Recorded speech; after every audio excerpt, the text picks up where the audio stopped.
You are now listening to a proud member of the Disney Podcast family. Go to DizPodcastFamily.com to find more on this show and other great Disney podcasts. All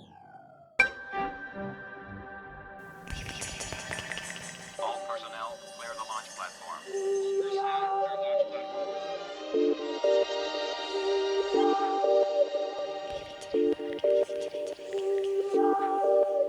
The Leaving Today podcast, the show about the news, history, and attractions of the Disneyland Resort.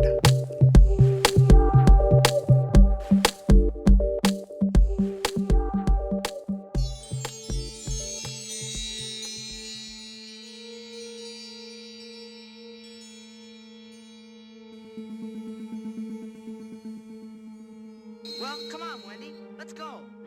But where are we going? To Neverland. Neverland.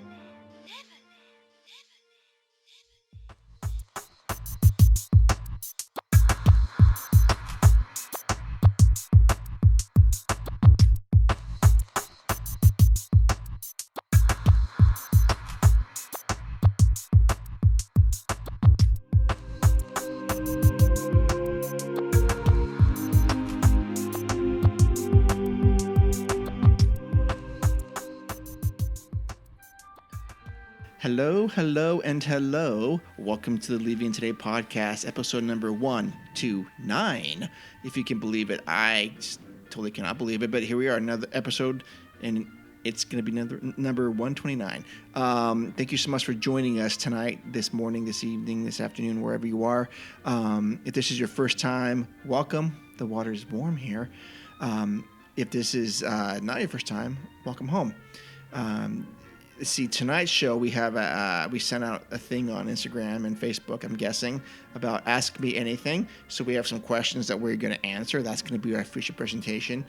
Before that, though, we have some news to get through, and we'll probably do the randomizer because that's always fun. And then we have an opening question. But hey, if this is your first time here, again, thank you so much. Tonight's show is actually sponsored by the Patreon listeners. If you would like to support the show, think of it as like a little tip that you'd give your coffee maker, your barista, maybe. If they made you some coffee, just drop a couple dollars into the can if you like.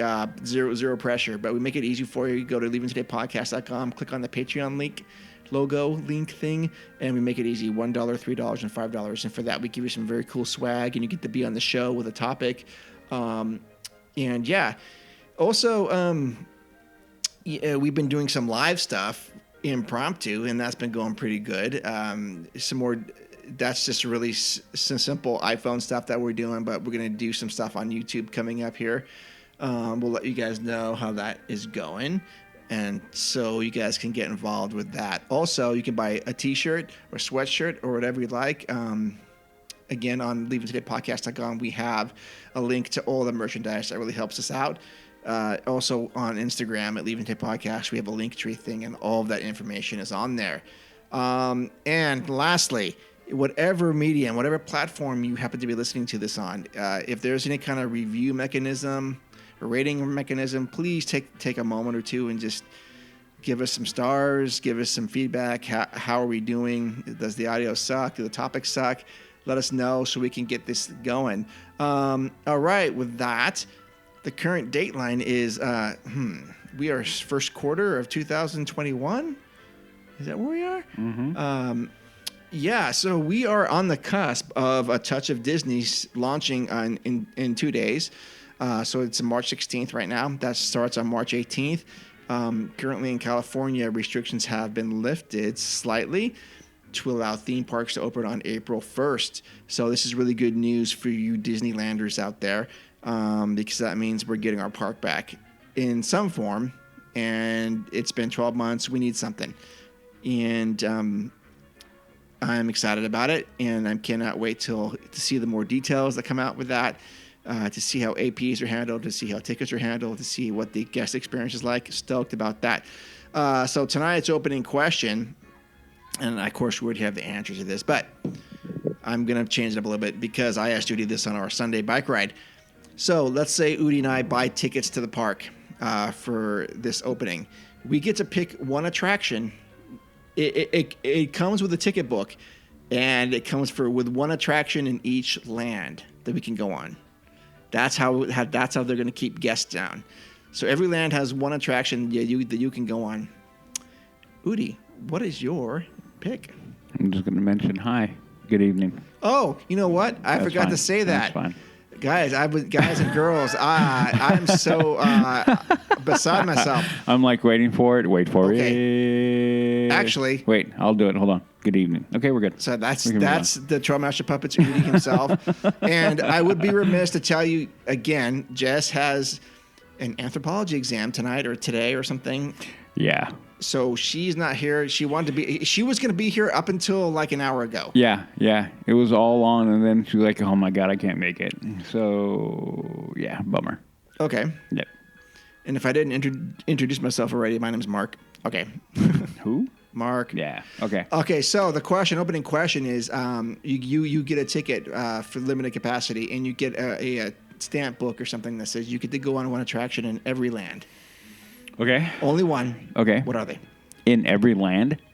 Each land. Okay. So, wait. What are we going to do with Haunted? Where do we put that?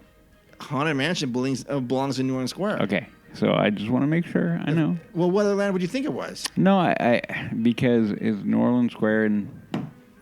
Anyway, okay. No, I just wanted to verify. Okay. Okay. So, we will go to... and the Matterhorn's in Fantasyland. Okay, I know that. Okay. So, okay, I'll go around to the left as per usual. Ooh, wait a minute. Where does the Disneyland Railroad fall into this? Did you say Main Street? Main Street. I think so, too. Yeah. Okay. So, it would be Railroad, Main Street. Okay. Adventureland. This is interesting. Yeah. Because there's Indy, and then there's Pirates, right? What are you talking about? Indy, Yeah. Jungle Cruise. Pirates is over there. New Orleans Square. Okay, New Orleans Square. See, that is where I can't. I always, you know what? Okay, my fault because I always bunch them together. So yell at me later. I'm fine. Adventureland would be Indy. Okay. New Orleans Square. You've got the two big ones. I will.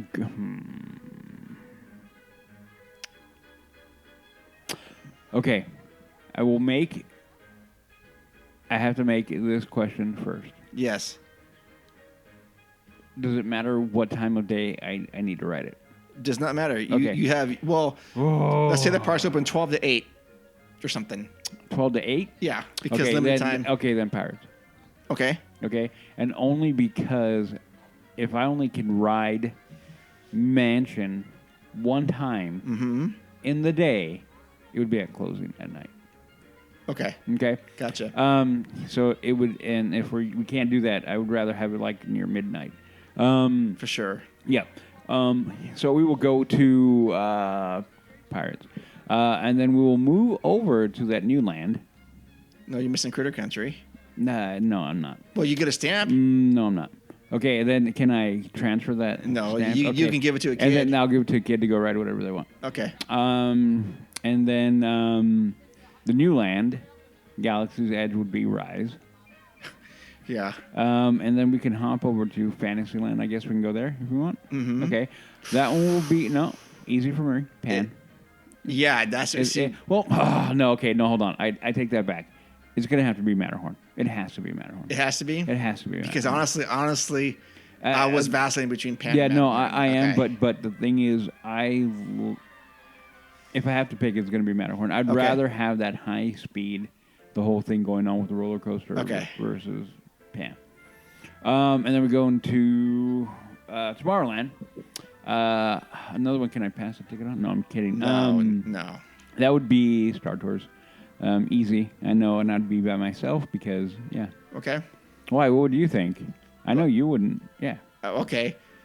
Okay. Well, because you have Spacebound in there. Yes, and you definitely do. And that is where I'm kind of like, but damn it. Get the monorail. You've got. No, monorail. Okay, we know it wouldn't be Finding Nemo, and I'm assuming it wouldn't be Autopia. No. Okay. Oh man, I want to do. See, I know this is tough, dude. Tough. Okay, I'm going to resend Star Tours. Let me hold on. Let me check the judges.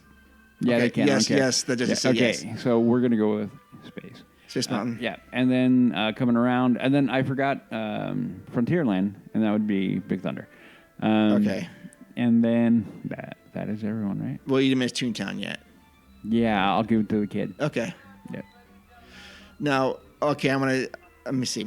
I'm going to start off again. I'm going to start off almost like Udi here. I'm going to go start off, of course, Disneyland Railroad. For sure on Main Street. Adventureland, I'm going to go Jungle Cruise. Yeah, I figured. And then for New Orleans Square, I'm going to go Pirates. I would probably pass on Splash Mountain and Winnie the Pooh. Winnie the Pooh. I just don't. I would still walk over there and hang out just to see what's going on. But do I really want to get wet? No. And Winnie the Pooh just is not doing it. No. It's not for me. Well, wait a minute. But the canoes are over there. Well, if I had to pick one, then it would be the canoe, or either that or hopping onto Tom Sawyer's. Yeah. Oh, okay, yeah. If that's the choice, then I would definitely go on Tom Sawyer's. Okay, we'll go there. Okay. Yeah, we'll go there. But if not, then I would give it to some kid who might enjoy Splash Mountain. And then moving over to Frontierland. Wow, this is tough because the obvious choice would be Big Thunder, but Mark Twain. It's been a year, over a year for me for Mark Twain. Huh. No, Big Thunder. Yeah, Big Thunder. Yep. Okay. And then the back, all the way in the back. All the way in the back. Yep. 14 and 15. Yep. But I never know what side to sit on, the right side or left side, because I always end up getting smashed, or I do the smashing or something. Yeah, no. Last time we rode, you were smashing me. Okay. Well, I never know. I always get confused. I'm always overwhelmed with excitement. It is part of the ride. It is part of the ride. I know because as we're coming back into the station, I look to my left. I'm like, there's my favorite place to eat. So that's all I care about. Rancho del Zocalo. When I'm on Big Thunder, I'm not thinking about enchiladas. No. When we're done, we're coming back into the station. Oh, yes. When it's in yes. Then you look to the left, I'm like, oh, there you are. There you are. Okay. Soon, my friend. Soon I will be eating enchiladas. Anyway. Does that come with 2 or 3 or what? 2. 2. And it's all cheese? Yep. Okay. Does it come with rice or beans? Yep. Okay. Then I'll take Big Thunder Trail over. Oh, wait a minute. I miss Galaxy's Edge. Yeah, easy. Rise of the Resistance for sure. But shoot, I'm missing that thing too. I'm missing that whole land right now. I know. Weird, right? Strange. Mm-hmm. I'm missing every land, to be honest. But okay, so I'm going to walk over to Fantasyland via Big Thunder Trail. Oh, what are you going to do? I have to do Matterhorn. Okay, thank you. I mean, I can make a case for Pan. I can make a case for even if Snow White's Enchanted Wish is open, I'm still doing Matterhorn. Yeah. Would you do that? Yeah. Even though you haven't been on Enchanted Wish yet? Yep. Okay. Yeah, same I'm here. going to go with what I know. What you know. Yeah, than what I don't know. Okay. I'm trying to think of the expression. I'd rather. The devil you know. No. Or I would rather know. Oh, something about what's in the hand versus what's in the bush. Oh, a 2 in the hand is worth. One in the bush or. One in the hand is worth 2 in the bush? There you go. Okay. There you go. So we butchered that phrase. Yeah. I don't use it. I mean, it's like for how old is that? Yeah. Let me see. A bird in the hand is worth 2 in the bush. Yeah, there we go. Okay, jeez. Yeah. Okay, so I'm also going to skip Toontown, and that's only because there's nothing for me there. Give it to Johnny. To Johnny. Here's my e-ticket. But that may change with Mickey and Minnie's Runaway. Yeah, but we're not there yet. Not there yet. No. I'm walking over to Fantasyland. Tomorrowland, and I'm going to do Space Mountain for sure. Yep. And then I'm having dinner at Carnation Cafe or something. That's what I'm doing. But let me ask you this. Is there an order of these attractions you would go on? I would keep my normal routine as much as possible. Okay. Which I've gone through before. It would begin through Indy, then Pirates, and then hopping over to Big Thunder. Okay. And then after that, we do as we do.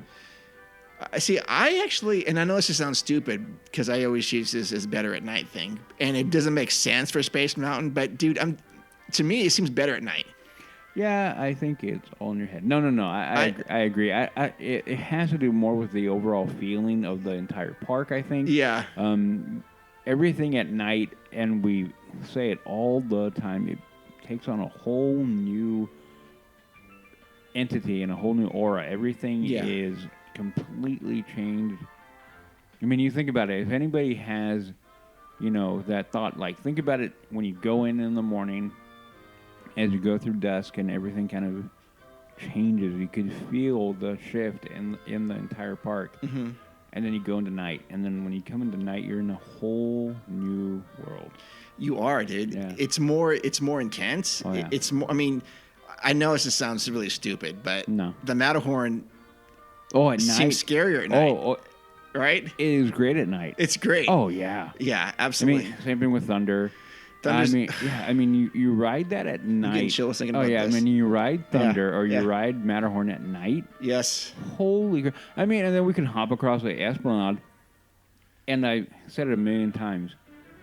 Incredicoaster. Dude, I mean, I think I've even said it. Do not ride it during the day. No, it's a waste of your time. Do not ride it during the day. It is a fun coaster, without a doubt. But oh my God, does it improve by tenfold at night. It does. Absolutely does. So you do that at night. And then, you can go over to Radiator Springs. At night is better. And then at night is better. I mean, you have, I'm going to go here real quick.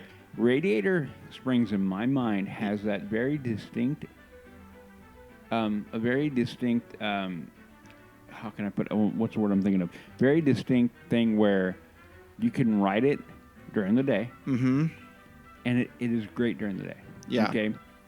Then you can ride it during dusk, right when the sun is beginning to set, and it creates a whole other aura, a whole other feeling. It does. And then you ride it at night, and there's a whole other feeling behind it. Yeah. So it is one of the attractions that has a very distinct ability to be a different ride at every part during the day. There aren't very many attractions like that when you think about it. That's a good point. Yeah. That's a really good point. Yeah, Thunder doesn't have it.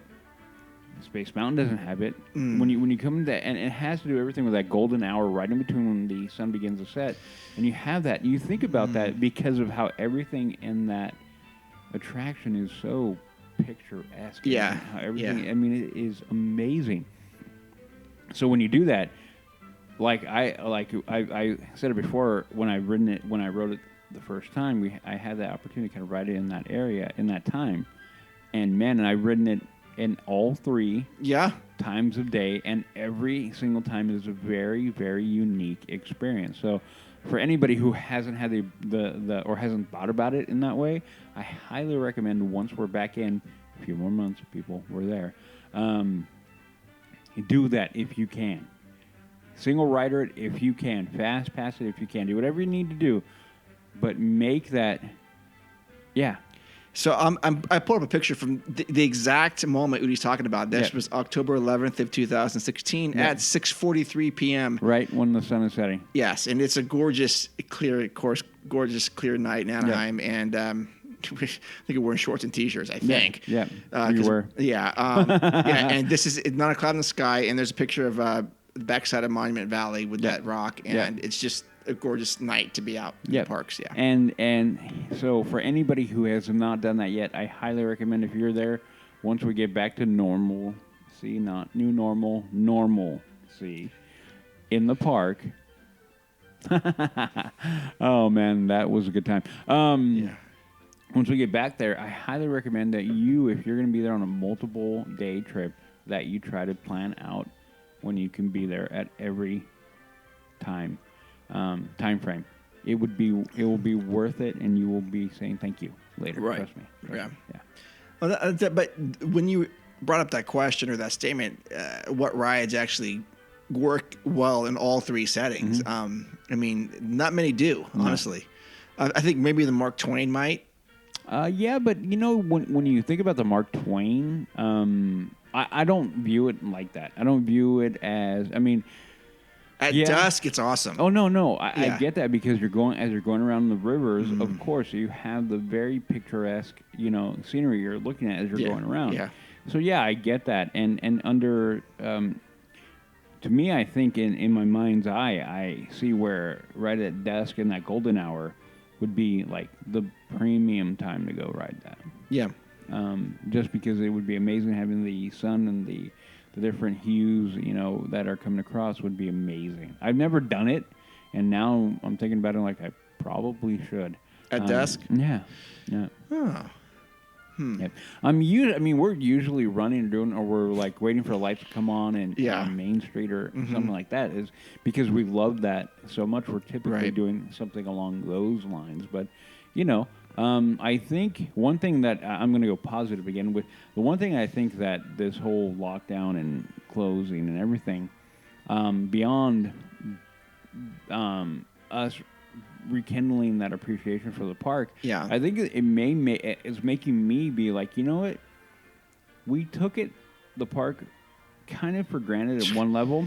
Entirely, of course, yes. Yeah, because as much as we loved it, we also got very stuck into our normalcy when we go in. Yeah, we have our traditions, we have our routines, we have our things that we love to do, and I think now, for me, and I don't know if you guys are going to agree with me or not.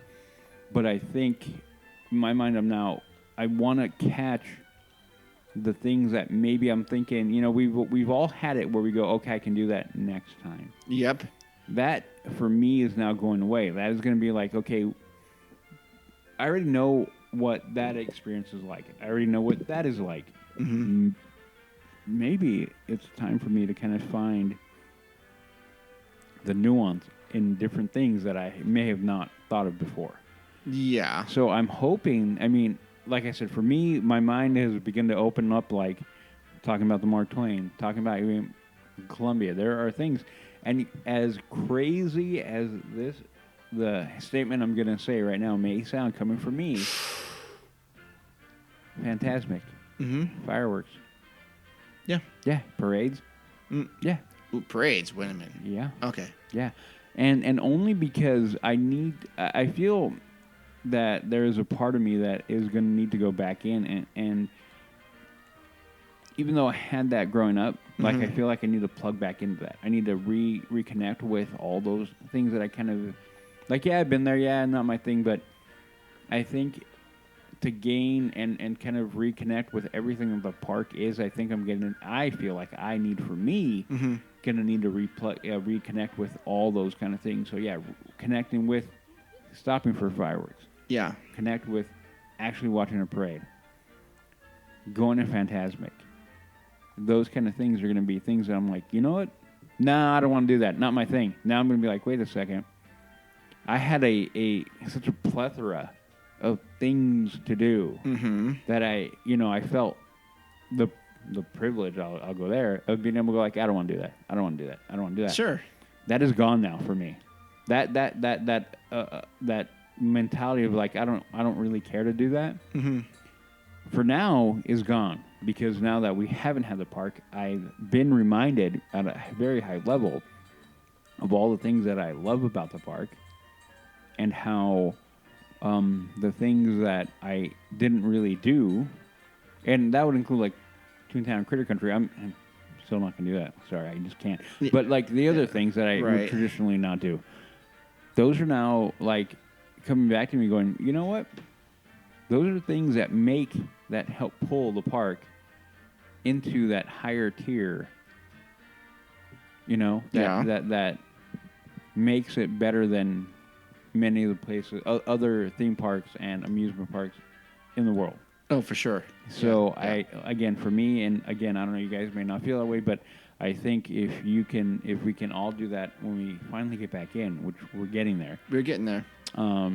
I don't know. For me, I think my love of Disney, my heart, my soul is like kind of going like, you need that, because in all these things, you know me, Mark. My mind begins to wander, and I start thinking. Sure. I can be quiet in the corner, and people will be like, "What, are you bored?" I'm like, "No, I'm thinking." Like my mind, I'm contemplating different things, and I will be processing and thinking about different things. And with the park being closed, it has afforded me the opportunity for my mind to begin to think and process and things like that.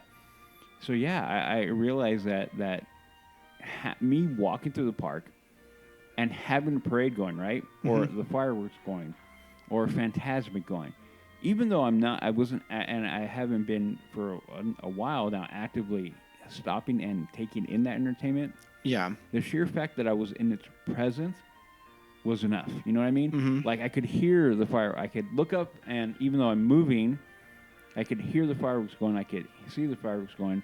If I'm in the right space, I can see the all the automatics and everything going. Yeah.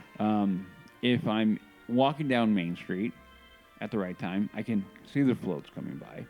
And even though I'm not stopping, I hear the music and I look over and I can, in a very small way, connect with that. Oh, yeah. For sure. Same thing with Fantasmic. Mm-hmm. It's going. How many times have we been walking through Fantasmic as they're doing, the one way? Yeah. But as I'm walking, I realize now that my eye was always turning to watch as much as I could as I was walking. Yeah. And definitely you're hearing the music going on and everything. And now I've come to realize that even though I wasn't, like I said, actively stopping, that was still feeding me. Yeah, I think it hit you subconsciously. Yeah. Yeah. And now that complete, that feeling, everything has been, stripped away. Now I feel like, okay, I need to reconnect with that all the way. So I'm not saying that I won't ever go back to the point where I'm like, okay, I need to walk through Fantasmic, and make it through because I want to go ride Mansion or whatever. But I think there is going to be a lot of time being spent when I finally go back, reconnecting and going like, Fantasmic FastPass, okay, get me one of those. Oh, and I think for people who have listened to us for long enough, and I think if Jess was here, she'd probably fallen over. Yes, she would be, because I've been very much like, I don't care. Okay. I don't care. But again, the one thing that this 1 year of stupidity has shown me is that I need to be more attentive to the things that I think are important. So good. Yeah. So at the park, I think that is the one thing that I'm going to actively do. So I'm hoping when we finally go, I'm not, and I think we're going to cover in the news, right? Yeah. When we finally get an idea of what we're going to get as far as availability and when we can go, how long we can go, and what we have to put up with until we can get our park all the way 100% back. Yeah. That's definitely going to affect it, but that is logistics and reality. Right. Yeah. Okay. We'll see. Yeah. And I agree with everything you said. And I think the next time I go in, I'm going to appreciate things a lot differently and take the time. I'm not going to be running around and. I mean, I say that now, but I will just I'll be much more appreciative because I think we did take it for granted. I mean, we had the annual passes, and every time we go, we'd go in for 3 to 5 days, which sounds, very, very, very fortunate for us to be able to do that. Yeah. That is one thing I'm pretty proud of all of us. I think we've never, ever taken that level of I guess, how can I put privilege? I hate that word, but yeah, I mean, that's the only way I can do it. Right. That level of being able to do that, we work hard, we do what we do, and we earn our ability to do things like that. Yes. And yeah, I mean, that is definitely one thing that maybe we've never been that elitist, I guess, in that thing. Like, we don't take it for granted, but in a small way, we kind of did, I think. Yeah. But we weren't ever the annual pass hole. You know what I mean? No, we never were that. Yeah, we never that, and we never would be because our personalities don't allow for that. I don't think. Right. And if you were an annual pass hole, I wouldn't be acquainted with you. Probably not. No. Not. Or I'd tell you the STFO or STFU. Oh, okay. And that is what I don't. I'm not gonna have that around. But anyway. Okay. There we go. Well, that was a good opening question. Yeah, right? Yeah. As usual. As usual. Long tangent. You're welcome. You're right. And now let's go to the news. You listen to me now. You are talking about things that you do not understand. All right. Everyone settle down here. I know everyone's so excited about the news now. Okay, so the first news item we have is FastPass, MaxPass, and Magic Morning and Extra Magic Hour will be suspended when Disneyland opens. Though there's no official opening date announced yet, Disneyland Park and Disney California Adventure are expected to be open late April. The parks may even open at a higher capacity than expected thanks to California's vaccination numbers. But the park experiences certainly won't be back to normal, with masks and physical distancing still required. Disneyland has also just announced that certain experiences will be suspended when the parks reopen. So that's basically FastPass Plus. Well, actually, here it's MaxPass. Early morning magic, extra magic hours have all been suspended indefinitely. Sorry. Actually, I read that sentence wrong. FastPass Plus, early morning magic, and extra magic hours have all been suspended at Walt Disney World since at all their parks since they reopened last summer. So it's no surprise that why don't they have extra amount? I don't know, but they probably don't need the FastPass because of limited capacity. Well, no, I get that, but why Magic Morning? Why would that matter? I don't know. I have no idea. Maybe staffing needs or something. But I go with Magic Morning were already a minimal amount of people coming in. Right. Why would you? Maybe that makes more logical sense. That because there aren't a lot of people and there are not going to be a lot of people, then the capacity for a Magic Morning probably went down. Could be, yeah, probably. And then maybe, but then I go with why don't you open that up to more? I don't know. Maybe they will. Okay. I mean, again, when I've learned that when I attack anything with logic, well, no. Let me fix that. When we're talking about any kind of COVID regulation and I attack it with a little bit of logic, I lose my way really quick. I'll put it that way. Gotcha. Okay. I'm like, huh? What? Does that make what? Okay. Just explain it to me, and then I will listen and try to hear what you're telling me. Okay. Anyway. All right. Anyway. So basically, they're not going to have any of these extra experiences here. I'm not really surprised. FastPass, MaxPass, Magic Morning, Extra Magic Hour are not going to be going on here. That's no big deal right now. No. But I suspect those will gradually be brought back into the into the fray. Well, and I think for two reasons. One, for the revenue. Yeah. And two, it enhances the experience for people overall. It makes it better. Mm-hmm. Yeah. It does. Okay. And let's see here. Next item is indoor dining can reopen starting yesterday. That was March 15th at Disneyland Resort and Universal Studios Hollywood. According to KTLA, that's a news agency out of California. Yeah.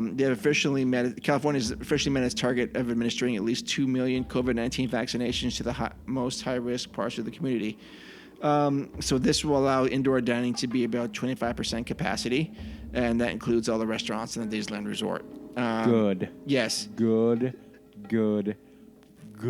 Yes. So that's going to be, and that's only going to go more. And I heard that they were getting maybe running normal in like mid-July. Good. Yeah, according to the metrics. All good. Everything that we're moving with, again, anybody who knows me, I've been barking for quite a while. Yeah. That these kind of things that we're finally getting to, at least for 12 months, have been, I think we could have done it a while ago. Sure. Yeah, but anyway. Yeah. Okay, so that's all good news.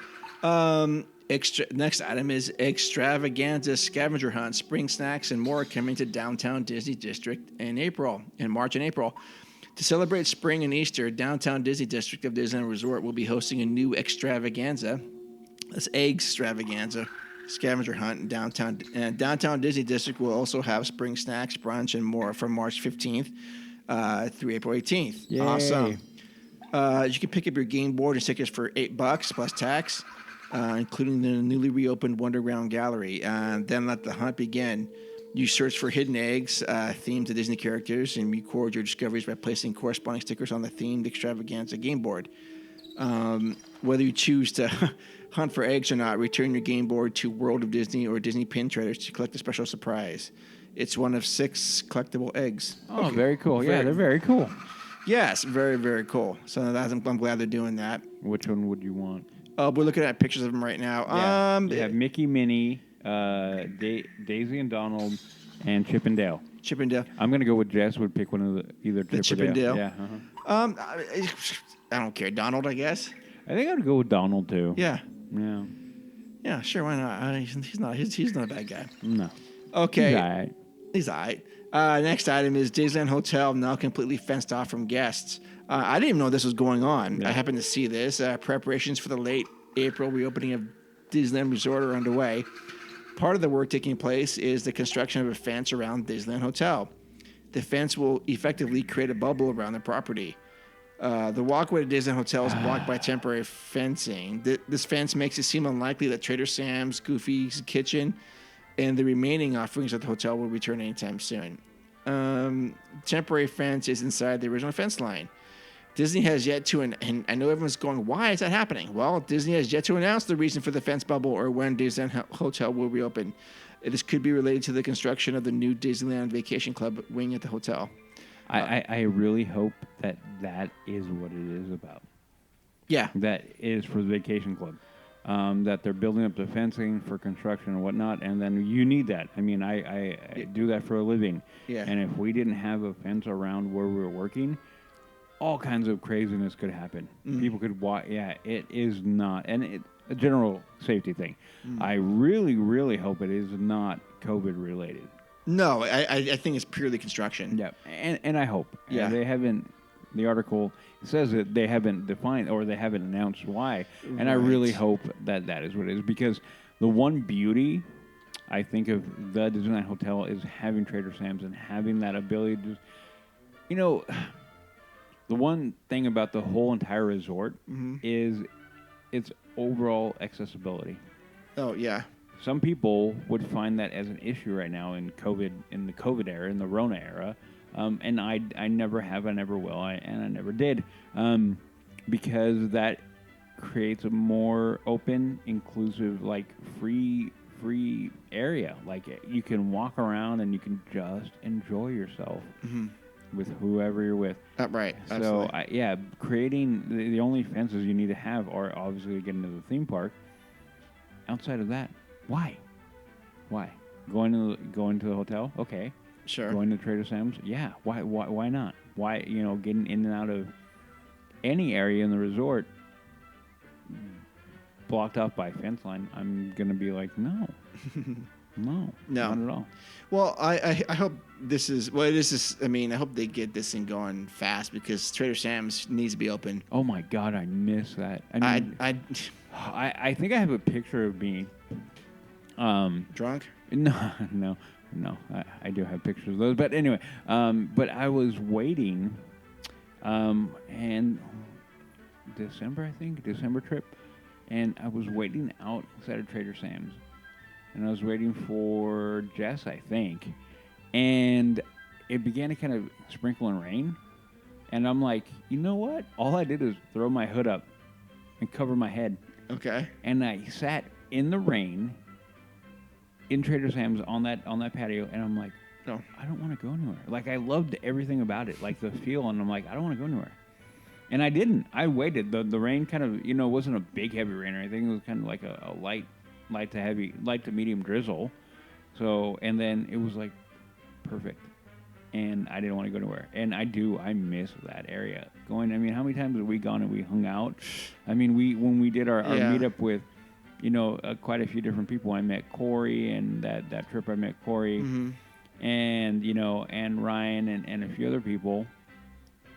We met up there. I mean, we hung out and we have pictures of us there. And that, to me, Trader Sam's is become an integral part where we have that ability to sit down with people that we have either just met or they're part of the LTP family. Yes. And we connect all right there. So, yeah, we need Trader Sam's open back up. I mean, I think for just the ability to give us an area to come in, like sit down, have a few drinks, and just commune with people. Yes, absolutely. Yeah. Yeah, Trader Sam's is essential now. Yeah. Yep, absolutely. No, I agree. Yeah, anytime it doesn't feel right if we don't go. And I can't think of a trip that we have not gone. Oh, yeah. Yeah, I honestly think that every day I'm there, whatever trip I'm on, I go there one time a day. And it's usually near the end of the evening or in every the day you evening. go there? I think I've been there every time I go every day. And I'm not, we go get a couple drinks and then we head back. Yeah. But yeah, it has become that essential to for sure. Yeah, to go to. That was the last thing that. So it's funny. the last thing you did at the park, whatever that was for all you listeners. I'm sure you guys have been thinking about that in the last 12 months. And that was the last thing I actually did. Annika and I took the monorail out, and we got to Downtown Disney. We walked over to Trader Sam's and ordered some appetizers. And she got a spiked Dole Whip, and I got a regular drink that didn't have alcohol because I was driving right after that. But that's how we ended our last day there. Good way. Yeah, it's a great way. And I actually try to get my mind into that and how I felt about all that, and just to get myself ready, like, oh yeah, I miss it. All right, so that is actually the news for this week. Kind of short, but we're going to do the randomizer because I know people have been demanding it. I demand it. Oh man, wait a minute. Maybe we're not doing the randomizer. You broke it. I may have broken it. Okay, so we're not doing the randomizer tonight. This is not working. Don't worry, the randomizer will return for episode 130 in all its glory. It will. And for that, now let's go over to the feature presentation. And now for our feature presentation. Okay, so this time around we did a Ask Me Anything. We let listeners send in questions for us to answer, and we are going to get that right now. I do not know I know one question, only one. Okay, so let's start off with the easy one. Efren asked what our favorite. Who was it? Efren asked. Yeah. Efren asked what your favorite bourbon was. Okay, so I have kind of a tie between a couple. For a while, it has been Maker's Mark. I don't know. I've always enjoyed it, but I had somebody recently remind me of my like of Bullet. So it would be between those two. Okay. Yeah. Maker's Mark and Bullet. Okay. And yeah, I don't think I really have like one over the other. Like if you go like drink either of them, I go kind of drink both.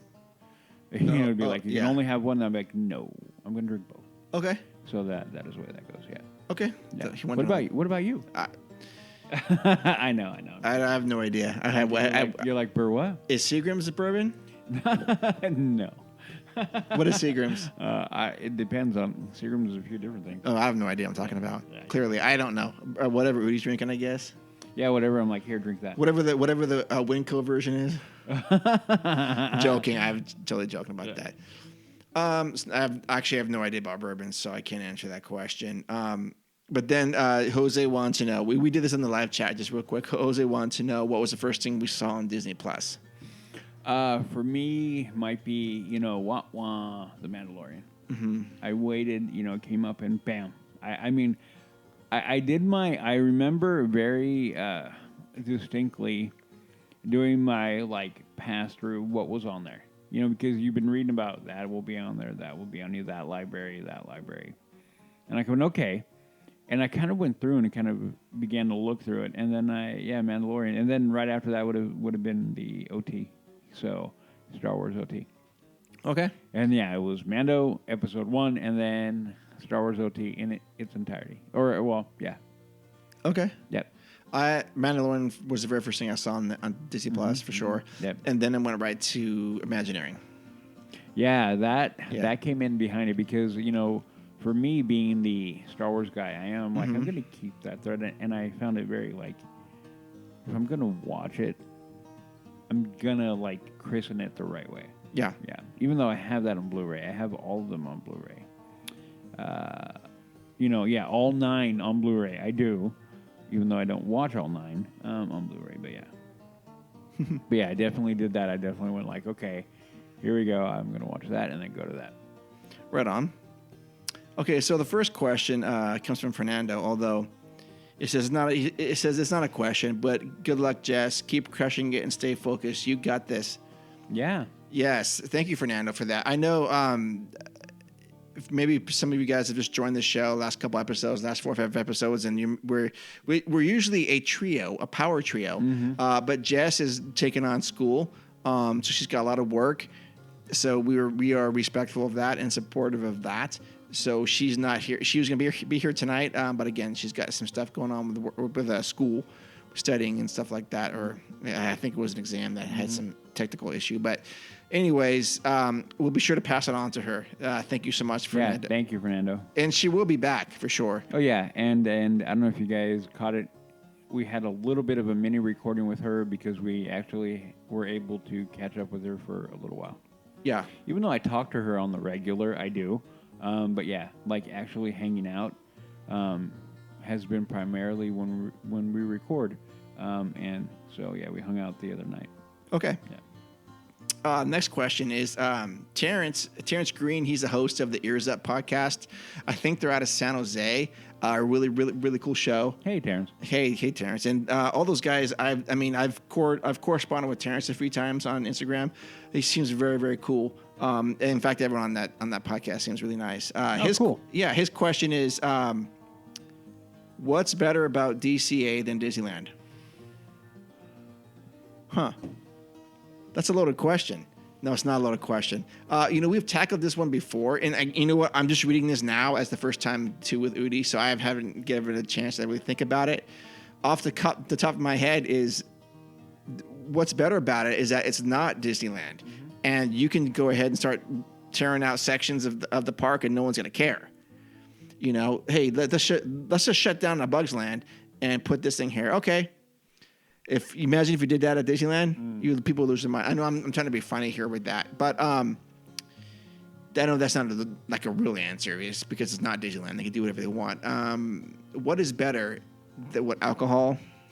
Well, you're right. It is a very loaded question. The factor that you can get alcohol there, it is nice. You can't deny that going to getting a beer or getting a nice drink when you're there is really cool. So yeah, that. But I going off of what you're saying, that the vibe is different. It has a little bit more of a freewheeling vibe to it, and in that kind of essence, it is a little bit better because we here, and especially on the show, and there are plenty of people like us, we hold Disneyland proper in a high reverence. We do. It is very, it's like the cathedral, for maybe I'm overstating it, but it does. It's an area that garners our respect and our admiration. So whenever you have an area like that, it is held in high reverence. It really is. I mean, I'm not going to go as far as say it's holy ground. No. But it is one of those places that is near and dear, and maybe more than a lot of different places. So, right. For DCA, for its positive and its negatives, it does not have that place in my heart. And with all due respect to DCA, I don't think there's very many people. Maybe in 10 years that they may begin to hold that in that level, but it's going to be very difficult because of the park right across the Esplanade. Yeah. So the things that are better will be alcohol, but that I feel like that's kind of the easy answer. The easy answer, the cop out kind of. We're trying to go a little deeper here. Yeah, but in all reality, I think the benefit of DCA is its ability to be flexible and morph as it goes along. And I think we made the comment that I made the comment last show or the show before that I feel like we're getting to a point where the park, here we are coming up on 20 years. We're at 20 years. We are at 20 years. We're at 20, and now we're getting to a place I feel like it finally hit its stride where we're really, once Adventures Campus gets going and they figure out what they're going to do, or they tell us what they're going to do, I think it'll be a very good standalone. Yeah. But we're not there yet. Yeah. No. When you were saying it's flexible, you mean in terms of landscaping and theming, or and theming like again, since we hold the cathedral. Yeah. You don't mess with the cathedral. You don't. Or when you do, it is going to be a thing of it's going to be very touchy. DCA, like you said, right. It is one of those areas, or it is a park that we're going to be like, I mean, we were critical definitely about the retheme for, or the exiting of Tower of Terror? Tower, and then the introduction of Mission Breakout. Yeah. We were very critical, and when we talked about that, I remember thinking, kind of going, wow, like, that was one of the keys that told me that I have more in connection with DCA than I thought. Right. And so yeah, now like no park will ever, and I'll say this right now, will ever reach the level of admiration and love I have that Disneyland does. No. Mm-mm. But DCA is climbing. It's climbing, and it is, again, the ability and to morph and continuously adapt is a way that I think is better than Disney. Yeah. Yeah. Okay. Yeah. See, I thought when you said flexible, I thought you were going to go in a different direction, which actually would make sense. Well, both would make sense, but I thought when you said flexible would be like the other advantage DCA has is that, at least for me, I have pretty much zero traditions there. Mm-hmm. So it's flexible in that, we're doing this, and this. Yeah. Sure. It's all casual. Mm-hmm. But Disneyland, we have our traditions. Mm-hmm. Like, if we don't do X, Y, and Z, something's amiss, right? Yeah, you feel off. Off. But DCA, I've got nothing with that there. Yeah. It's like, hey, we're going to go on Gardens? Cool. Mm-hmm. Now we're going to go on Soarin'? Okay, fine. We're going to hang out here? Sure, I have no problem. So that's advantages. I'm a little more relaxed there. Yeah. The only thing I'm really concerned about when I go there is getting a frozen Jack and Coke. I want to get that. Yeah. That is one of my primaries whenever I go. Okay. You know, if I don't, that is the one thing with that park. Like, if I don't get that and I've walked out, I'm like, what happened? Okay. Well, I gotta add that to my traditions then. Yeah, you do. Okay. And anybody who does drink, if you can't handle whiskey, then I feel sorry for you on a level. But, you know, if you can, just try one. Same thing with its limit. Just try it. Yeah, just try it. Yeah. Well done. Hey, Terrence, thank you so much for that. That was an awesome Terrence. question. Yeah. And that will be that we can go on for that for a long time. Oh, we could. We actually talked to Sam about that too. We have. Yeah, because, you know, that, back to Terrence, you know, that is a great question, because there, as much as some people put DCA in the back burner, but yeah, now, again, going back to it coming to a point where it is a good active discussion about the park. Yeah. Yep. And you know, and you got to give a tip of the cap to the Imagineers who have been working tirelessly to get that better and better and better and better. They've been, you know, when was the massive retheme? What year was that? Do you remember? I don't remember. You mean the recent one? Oh, yeah. 2001 opened.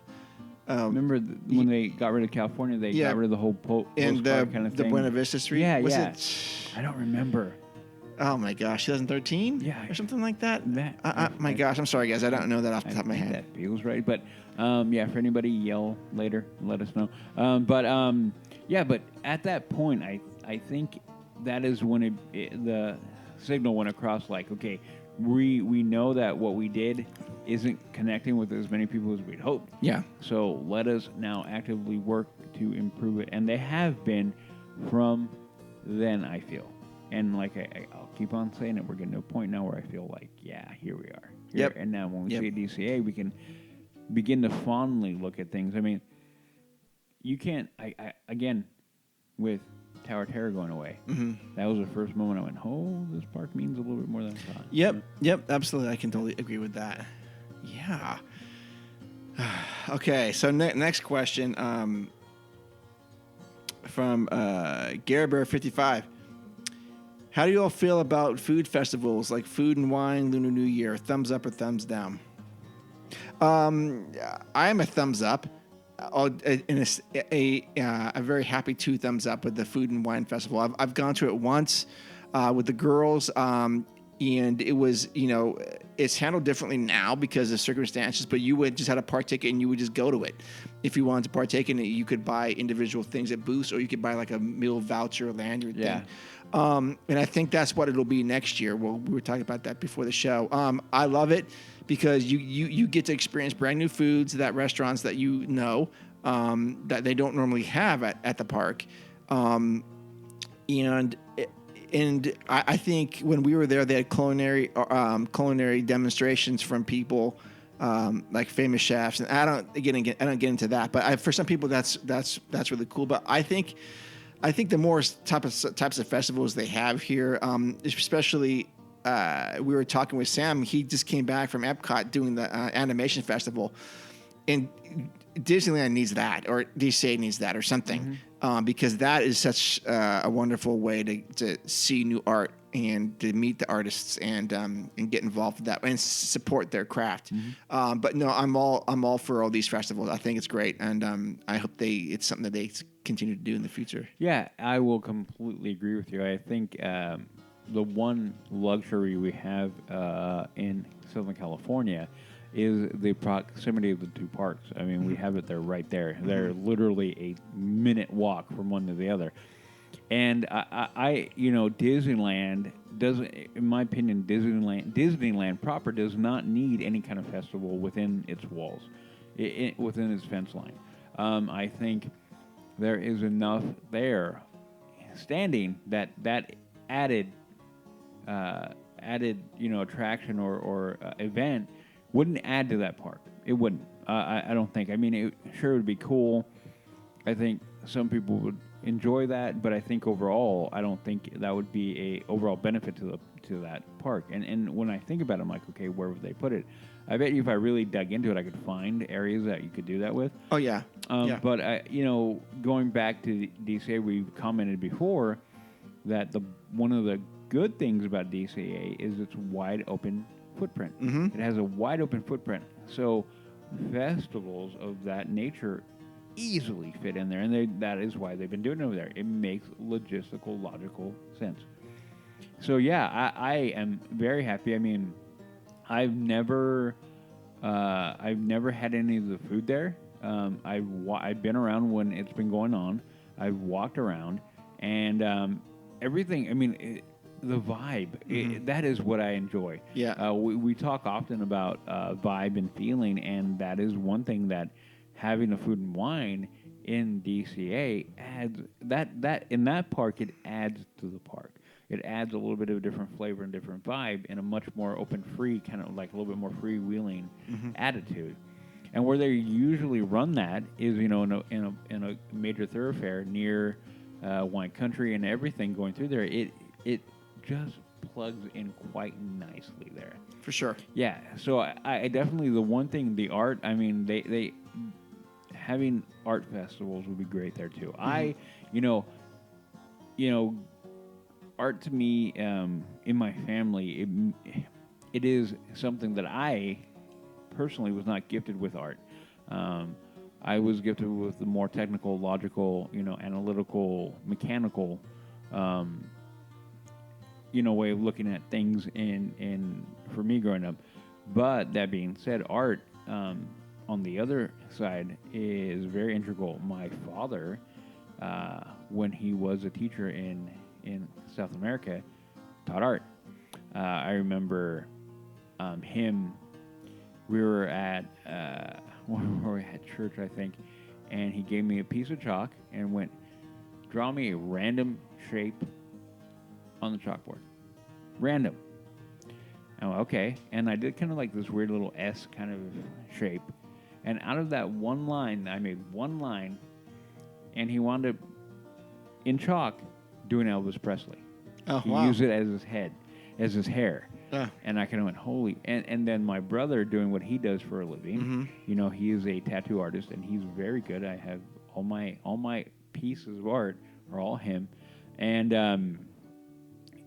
so art is very important, and that is one thing I wish they would do more. I mean, they do. Wonderground is great.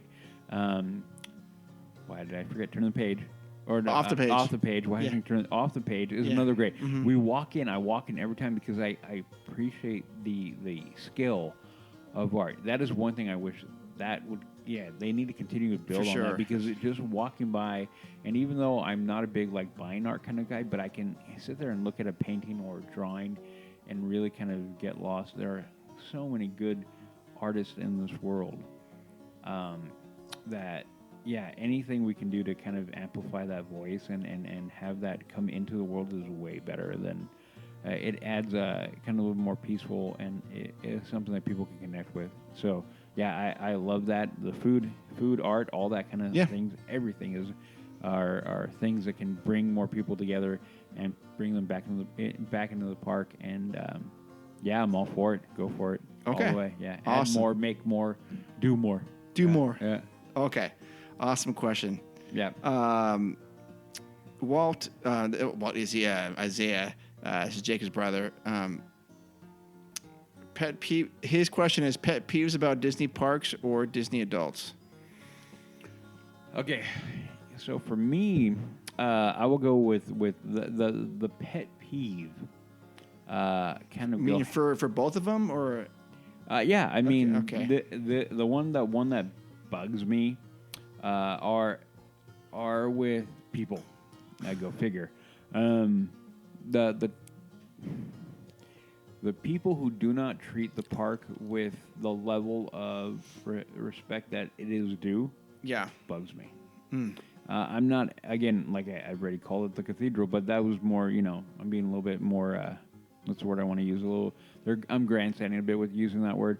But no, there is a level of respect that you treat other people and that you treat where you are. I was raised to be respectful of people around you. You don't go acting a fool. You don't, and just normal, this is how you are.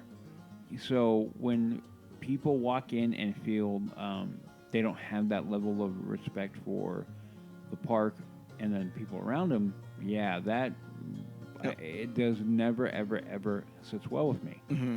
So, and then on the flip side of that coin would be then the elitist attitude. Oh, yeah. Mark, you know me well. I do. And you know how I feel about people who feel like they're elitist or they feel they're better. Yeah. They draw my ire quite quickly. I get very, very angry I don't get angry very often. I'm not a man that's quick to anger. Mm-hmm. Those people get me going quick. And then anybody who has, if you're running high-end, the highest AP. Yeah. And you feel entitled because you have an AP and you're paying that much money. Well, good for you. I'm glad you paid for all the benefit and you can afford that. Great. Right. It doesn't make you better. No. So anything that my pet peeve would be that. My pet peeve would be people who come in and just don't look at the park the way they should and don't treat people the way they should. I mean, I know that kind of applies to the generality of life, and I do. I apply that same rule to my entire life. So whenever I see people treating people badly, I don't like it.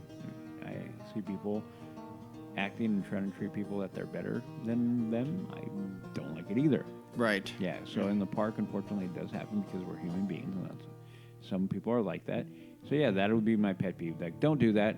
Respect the people around you. Respect the park. Don't throw your garbage on the ground. That is a huge pet peeve. Like, sure. Pick that up. There's a garbage can right there. Mm-hmm. It is 1 foot away from you. Put it in there. Okay. Don't just let it drop off. Yeah, and don't be disrespectful to the CMs. They're working very hard to make your day good. Right. So respect them because they're going to respect you. Yeah. Yep. Okay. Yep. I don't have a pet peeve about the parks, really. I mean, I guess I could go deep about retheming of attractions that don't really need to be rethemed, but that's not. I don't want to go down that rabbit hole. So I guess I have a pet peeve with Disney adults. Almost in the same vein with Udi here, but I think the people that really get me worked up are the ones that buy the most of the merchandise so that you can't buy it, and they resell it at a higher price. These people who have nothing else to do with their lives besides just do that. Yeah. That bothers me because it just doesn't seem right to me. And I told a story about getting the Disneyland mug at Starbucks where some guy bought the last of him right in front of me, and the barista had another one in the back. Anyways, it just made me feel upset about that. So the people like I I don't know why they do that. I have no idea what the mindset is with the people, that, especially with the Disney stuff. They just, whether it's, special limited edition Funko, limited edition T-shirt, coffee mug, whatever it is, they have to have them all, and all of them, and so that no one else can have them. Yeah. But then, as Udi said, the people that just kind of, they just, if they're eating lunch or dinner and they just get up and just leave their stuff, I'm like, why not pick that up? Those kind of things. And like I said, the people that don't respect the park, like that kid who dumped trash on the into the rivers of America, I wasn't too fond of that kid. Yeah, so I mean, I guess that's what it is. My pet peeve with Disney adults. But that's a great question. Oh yeah, haven't had that before. Next question, Tar Helium. Do you think Disney's version of Star Wars? Oh God, this is a long time. Okay, we're not going to go long on this one, Udi. Do you think Disney's version of Star Wars lacks the magic of the first 3 films? I will give you the one-word answer. Yes. I'm going to say yes. Yeah. But I will elaborate. Oh, that's shocking. I know, right? Okay. Okay. No, I won't elaborate. There we go. No, go ahead and elaborate. No. Okay. So the one thing that and it's funny because I was literally... You asked for it, Tar Helium. I was literally watching a YouTube video earlier today talking about George and how he... there was a video kind of resurfacing that he was at a... school? Yeah. I saw that. Yeah, and then where he's with his wife and they're talking about that, and he kind of, offhandedly kind of said he didn't like... where it's gone. That coupled with Iger's book, and Iger, he kind of elaborates a little bit with what how he approached the entire purchase of Lucasfilm, and how they approached the sequels, and how they kind of didn't. Okay, so I'll go real quick for people who don't know. Lucas bought or sold Star Wars Lucasfilm to Disney Company for $4.2 billion with a B. Yeah. And they also put a couple caveats in there. And one of the things George Lucas did, he let them know, like, hey, I have treatments for sequels. And so he passed that on to Iger and a couple other high execs in Disney, and Iger made the comment that he read it and realized, oh, we need to buy that. So he kind of made that part of the purchase of Lucasfilm. But Iger kind of elaborates and said, we never made any kind of deal that they would use the idea, And then when they're ramping up to do episode 7. JJ and everything, and even though JJ has a level of respect, I think, for George and for Star Wars, I think anybody who enjoys sci-fi and films in general, if you don't know, go find out what George Lucas did for filmmaking. Okay, he did a lot to push that medium. And should be thanked and respected for that at that level. But, and then they had a meeting, sit down, and, George became visibly upset because he realized they weren't going to use any of his ideas. So right there, to me, Disney looked at it in a kind of a short-minded or way of looking at it. They looked at the instant gratification of dollars because they know Star Wars is, at that time, a cash cow. No matter what. Oh, totally it is. You put that name on there and boom. And I think when they made that active decision to go away from whatever George's treatment was for the next 3 movies, I think that is when they lost their way. They could have corrected, but they did not. And as we move on, without going too far into what is currently going on with the franchise, I think it's been proven that they have not they lost their way in connecting with what the people in a way that made that franchise what it was. So we have diehards like myself and a lot of people that I know that we're going to kind of slog through it because we feel like we're going to eventually get back to what we know and love. But then we have people who aren't, like Mark and a few other people I know that are tacit fans, and they're going to probably like tap out and be like, yeah, I don't care anymore. So yeah, the one thing that Disney Star Wars is doing now, it is, in my mind, alienating the generality of people who would, look at The Mandalorian. It brought in so many people. And that speaks to more original OT Star Wars than what the sequels did. So yeah, I think Disney definitely, outside of The Mandalorian, doesn't have the heart that the original did. Right. Yeah, the prequels and the original. Yeah. Right.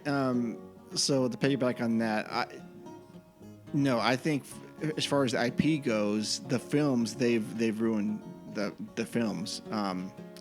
But the one thing they've had, and we would have never had if Disney had done this, is we would never have Galaxy's Edge. We'd never have that themed entertainment, which is something that, as a boy, you wanted to be in Star Wars, and I know you did too. You had this, thought, oh man, that'd be great to be in, and you get to be in Star Wars. I think I elaborated before that my brother and I would literally choreograph full lightsaber battles during the summer in our backyard. Oh yeah, that's right. You said that. Yeah. But as far as the movies go and the political stuff around Lucasfilm right now, it actually turns my stomach. I don't like Kathleen Kennedy at all, or at least. She hasn't said anything from anything. She has not spoken up about anything since the Gina Carano firing. And it leaves a bad taste in my mouth. And nothing short of an apology. I mean, until they apologize for what they've done and them being hypocritical about it, they got nothing to say to me. So, to be honest, I don't care about Obi-Wan right now and everything else, and Hayden Christensen coming back. To me, it's like, I'm not going to just let this slide and scoot it under the rug. I think Kathleen Kennedy needs to be held accountable for this nonsense, because everything that it seems to be, unless I'm mistaken, everything that we do not like about 7, 8, and 9 is because of her, unless I'm missing something. No, I would agree that, and when you have, again, going back to... episodes 1 through 6. Yeah. The one thing you have was a very directed approach to the movies. You go, and they're all coming from George, okay? So even though George did not direct the OT, he did direct all 3 of the prequel. So you have that common, that guide, that trail master moving through.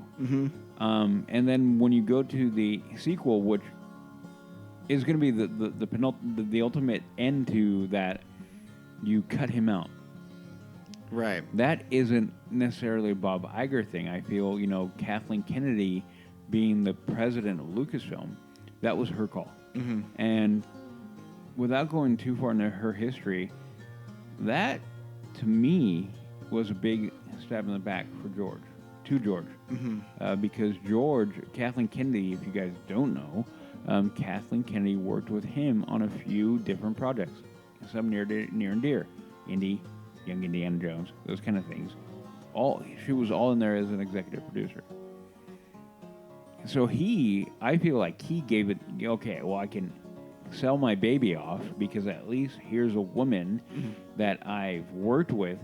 I feel understands my view of where it needs to go, and a good ambassador and a good keeper of everything I created.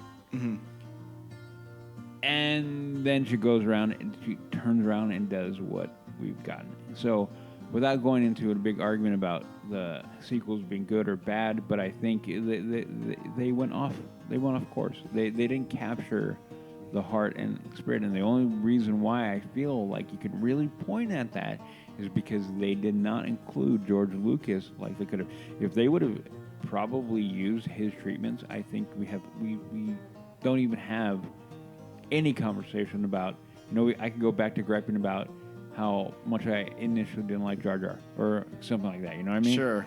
And instead we have, Luke being a grumpy old hermit and never really realizing his full Jedi, but, going on and on. But anyway, so yeah, no, I agree with you. I think, Lucasfilm has been run by Kathleen Kennedy, and if you want to, look at it, the buck stops with her. It does. So it doesn't matter what happens, the CEO, the president of the entity, is the one that will be ultimately, or should be ultimately held accountable and culpable for whatever misgivings or whatever missteps they make is their fault. For sure.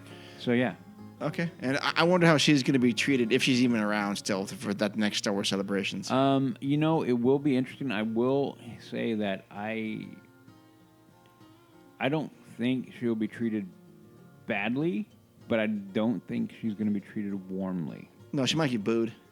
She may get booed, and only, a lot of people talk about how, with Ahmad Best and I forgot her name. Sorry. Oh, the one who plays Rose. Rose, yeah. What was her name? I forget her name every time.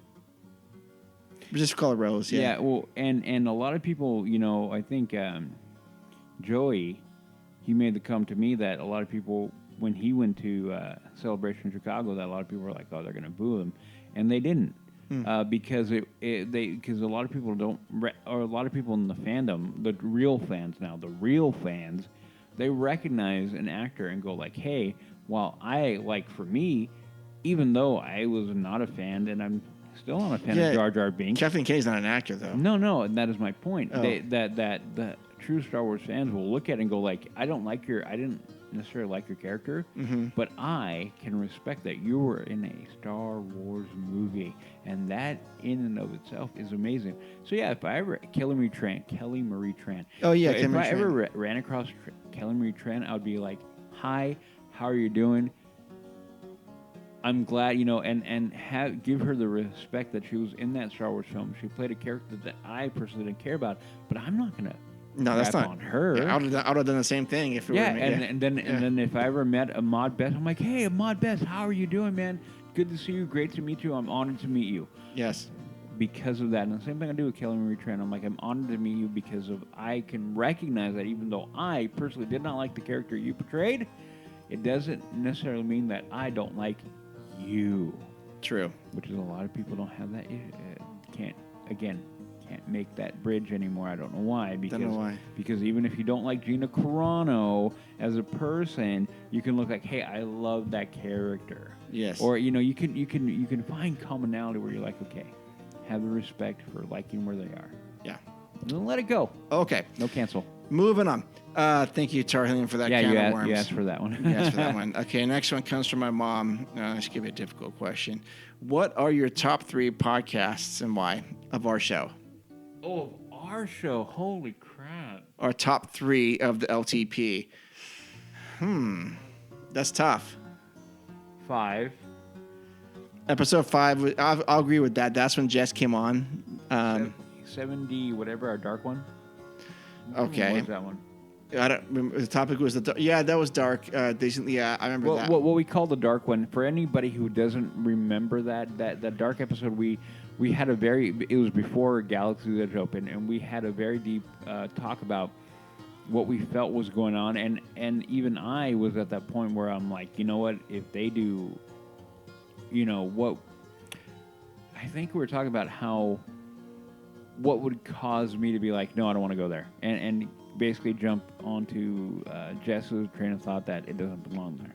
And we did, and we were pretty real about everything, and a lot of people and the listeners, they coined it as a dark episode. We didn't do that, right? Other people did. Yeah, other people called it the dark episode, but it was very real, and it was like very emotional, and kind of visceral, like because we were like really like raw when we were talking about it. That is one of my favorite because I think even though we constantly get reinforcement for it, and I love it every time that that we get people telling us they listen to us because they feel like we're being authentic and we're real. We're not ever trying to, kowtow or kind of kiss up to anybody. We're not going to sit there and go like, hey, I think you're really cool because maybe you can open up a door for me. So let me go over there and be like, right. And we never do that. We are going to be with whatever guests we have, whoever we talk to, and whatever opinion we give is who we are. So we constantly strive for every episode to come across so that while you are listening, you feel like you're right here at the table with us. Mm-hmm. And that one was one of the ones that really, like, for me, kind of really honed that in and reinforced we were getting that across. We were getting that feeling across that I personally wanted, that I wanted every listener that is taking their precious time to listen to us meander on about whatever we're talking about, but I wanted them to feel like they were right there at the table. So that was one of them. I can't think of a third one. Makes me want to. Oh man, I have to revisit those questions. I mean, those again. But off the top of my head, I think episode for me personally, episode 100. When we did it live, that was great for me. We had the milestone. I don't remember what episode, but one just came to mind. But go ahead. But we got a lot of live interactive listeners calling in, and that was great. Mm-hmm. It was great to have we had it at the Beer Garden in Rockland. That was a good time for me. And then, when the listeners send in their stories. Is that what you're getting to? That one. Yeah, the one where it really you get emotional. We were crying a few times during those, especially one, and actually the one after that one, Dan sent his in, and that's the one that I'm thinking of in particular, is because we had 2 episodes back to back like that, and they were both spectacular. Yeah. But with Dan's story, it got a little emotional for me. Yeah. But anytime anyone of you listeners takes the time to interact with us, send us something, it always just validates me in all the work that we do and the strange hours we sometimes have to do to get the show out. So those are, episode 5 with Jess was great to have her on, and that opened new doors for us. And episode 4 was great for me. And literally anytime we have a guest on, an author or an artist, I'm absolutely blown away by that. Yeah. Oh, we have another one that we're gonna. You've got a couple coming up, yeah. Yeah. No, I will agree. The one that Jess kind of surprised us and had a lot of the audio coming in. Yeah. Any time we get audio from you guys, I mean, it does really kind of hit home, the community and the love that we have for each other and the LTP family. Yeah. I think, we don't say family lightly. I think a lot of people toss around words very, very lightly. Family, love, honor, respect, truth. Mm-hmm. A lot of people do that. They throw that word around like, I don't. Any of those words are weighted, heavy words. So when we say LTP family, we mean that. Like, you're my family. And whenever we get those, it does really strengthen that bond that we have with our family. Mm-hmm. And definitely anything like that. But the one with Dan, that one, I think we both kind of went quiet. It makes me want to kind of re-listen. But the episodes like that, as much as I enjoy because of what that means, they're also kind of for me, anytime I've heard that, on the re-listen, I feel like we're there again. Yeah. And it becomes kind of emotional. So, definitely, Mark, you're spot on. Anytime we've gotten any kind of audio interaction with our listeners is always a very special episode. Yeah. Good times. Hopefully we'll have some more of that down the way. Yeah, we think a lot. We talk a lot. We said all the time. We have many conversations about what we want to do, where we want to go, and we have pans in the fire, and we're always moving them around, trying to figure out which one we're gonna finish off and cook off and serve out there. So funny stuff. Okay, good question. And then actually, great question. Yeah, Fernando actually asked another question. Okay. What is something random, unexpected that puts you in the mood for Disneyland? Huh. That's crazy. That's a crazy question. A crazy good question. What? You know what? You know what? Something I'll tell you right now, Fernando. Something that puts me in the mood for Disneyland, and I bring this up to people that I'm around, is that at a certain time of day or certain weather, like if the sun's going down, I go, oh, you know what? I bet it would look absolutely perfect on Main Street right now, even though I'm here in Sacramento. Or like the weather is, it's great to walk around in this weather. I'm not hot. I'm not cold. It's perfect for that. That kind of stuff, the way the sun sets, it puts me in the mood to be at the park. I don't know how many times you have told me, man, be another good day at the park. Oh, yeah, that's true. I'll randomly say that. Yeah, almost every ride when we go on a ride, oh man, it'd be a good time to be in the park. When he says ride, he means a bike ride. Yeah, our bike ride, our weekly bike ride. Yeah. I believe that. For me, I don't know if I can. Nothing is coming to mind because I get the randomness. Okay, I have in my room, I have my little corner, and I call it like my. I don't really have a name for it, but in that corner, there is everything that is kind of like near and dear to me, pertaining to the park and the show. I will have things that were given to me. I have things that Mark has given to me, Jess has given to me, listeners have given me. And I have that in one particular corner. And I kind of keep it there. And I do. And I have... So I have right underneath there are my hats. And anybody who knows me, I have a freaking ton of hats. Yeah, you have a lot of hats. It is my thing. I like hats. And right underneath them are where I store my hats. So literally every day, every morning, I before I leave, I look at that. And you could almost say that every day I look at, like, I have more than a couple cool pins on there that a couple were given to me. I have I have a great plaque that was given to me by Corey. I have my Skyway bucket on there. I have a couple pomps. I have a few different things again that all remind me of the park and of the family. So I don't know if that's random. There are moments in time where I will go down and I'll hear particular, like just walking around, I'll hear a particular piece of music or that would be the other one. Whenever I hear music that kind of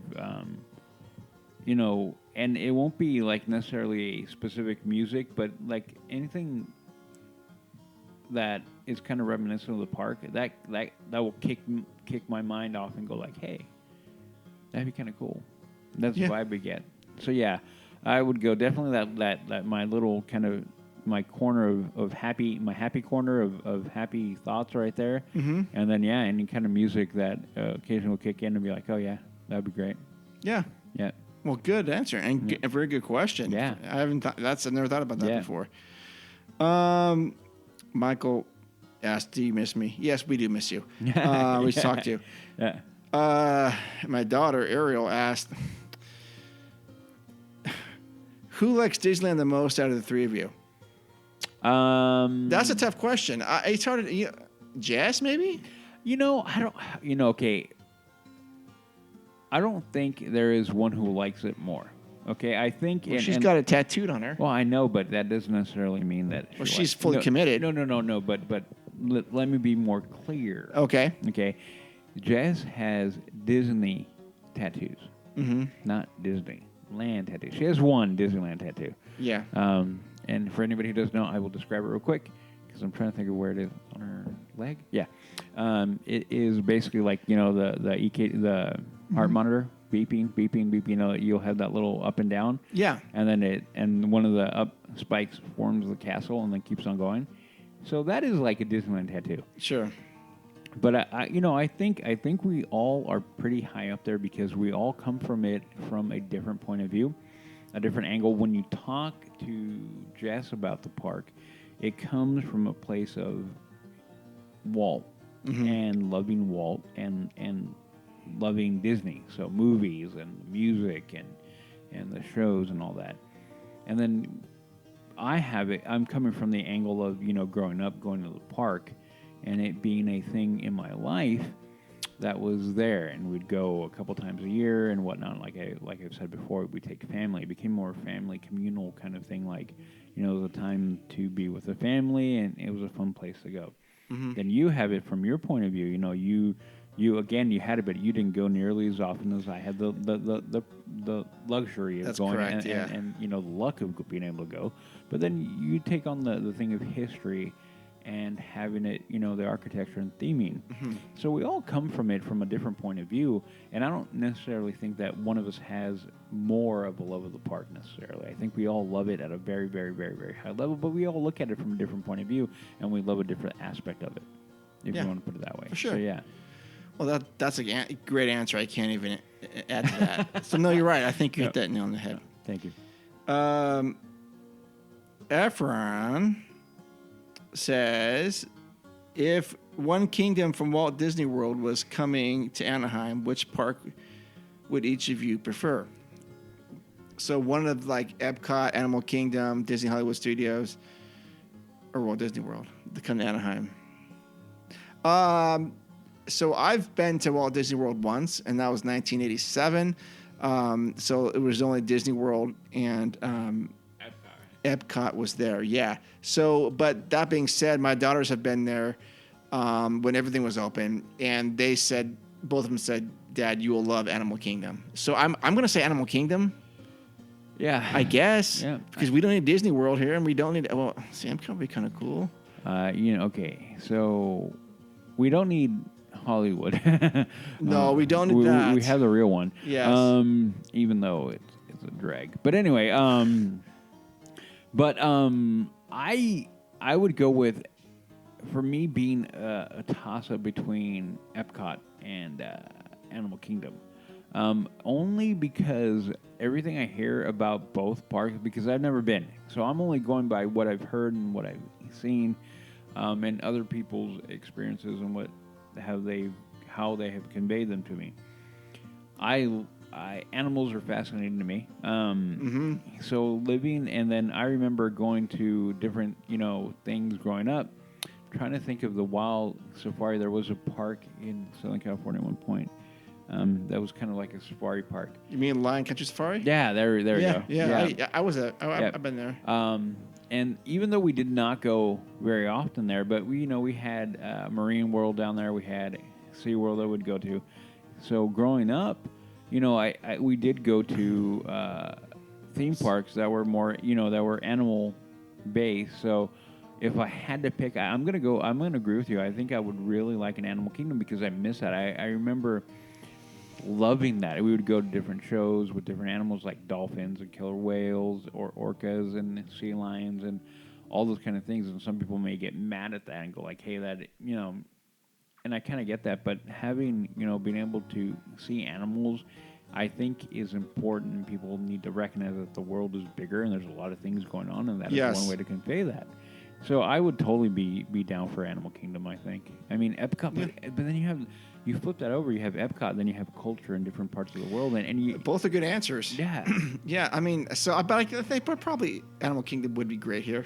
Yeah. I think if you want to go financial and logistical, I think Animal Kingdom would do better than Epcot. I think so, too. Yeah. Okay. Just a couple more questions here. Becky, the whole Becky Bella. Hey, Becky. Hey, Becky said, what is your favorite good neighbor hotel to stay at near Disneyland? I don't have one. Yeah. I really don't. I mean, that is that Motel 6? That one became. Well, Motel 6. The one that I stayed in like three trips in a row. The one off of. Did you stay there with Eric that time? No, I didn't stay with. Oh no, he was at. I forgot where he was at. that was a good hotel. Okay. Only because they had breakfast, and that was a good breakfast. Yeah. I can't remember that hotel. No, it was that one, off of the Garden Gate or whatever, the main gate, whatever one. Oh, yeah. Yeah, I stayed, I think, there with Joe, and then I stayed with Jess there, and it was a little bit of a walk, but a decent hotel. But, like, yeah, when it comes, a lot of people have their go-to, and I get that. For me, I'm like, I have more of, like, I don't want to go there, other than that one, like that one that we stayed in that one time. Oh, jeez. Oh, my gosh, that was horrible. But was that a further walk than when you stayed with Joey? No. That was closer? Ours was closer? Yeah. Oh, jeez. Yeah. But the walk, over to the other hotel was not bad. But anyway, so yeah, I don't really have one. Mm-hmm. Yeah. At the Anaheim Majestic Hotel, it's back behind like where Toontown, back behind that section over there. It's the girls like it because they've got a free shuttle that goes like every 15 minutes after and 15 minutes to every hour. So it's quiet. Becky, I'd be up for a new one. I'm down for a new hotel somewhere. So I don't really have a favorite except for that one. That's when we stay at the most. How about you, Becky? Where do you like to stay? Yeah. That's something I'm gotta figure that out. That's a good question. Okay, and then the last question. I know we've answered this before, but Jose, he says, I sort of know the story, but just as a reminder, how did you guys meet? Udi has always been. And no, I was joking. So how did we meet? So my story with Udi starts around 2010. I just picked up a side hustle job at Sports Chalet. I was only there hired on for seasonal work, doing rentals and snowboard tuning and waxes and ski waxes and stuff like that. But they kept me on because I was a pretty good worker. And so I would work there a few nights a week and probably either Saturday or Sunday or something like that, whatever. This is, like I said, a side job. But we were on one side of the store. The other side of the store was bikes and fitness or something like that, I think is what you guys were. You guys just bikes? Yeah. Bikes and skateboards. I remember that. Mm-hmm. And all that kind of stuff, cycling apparel and whatnot. And Udi was the manager, I guess, or something over there for the bike department. Department head master mechanic. And he would have to, his bike boxes, after he got done building a bike, he would have to bring them on the other side of the store past me because I was working over by the recycler or whatever that thing is. The trash compactor. The trash compactor. Mm-hmm. And literally for a year, he would bring bike boxes back and just walk away. And I never said a word to the guy at all. I mean, I don't think he liked me or didn't. He just did not know me or something. But we were definitely two separate sides of the store. Uh-huh. So what happened was that my really good friend Ian Twiggy, it was the manager lead in rentals back there. So he was friends with Udi. So during the summer, it sucked in rentals because we would rent stupid things like, not stupid things, but just canoes and backpacks and sleeping bags and lanterns and stoves, stand-up paddle boards, all that kind of stuff. It was slow. Nothing like the winter season. So anyways, during some Sunday or something like that, I noticed Ian was over there. And this is like maybe like a year and a half or 2 years later. So 2012, I saw Ian was over there talking to Udi.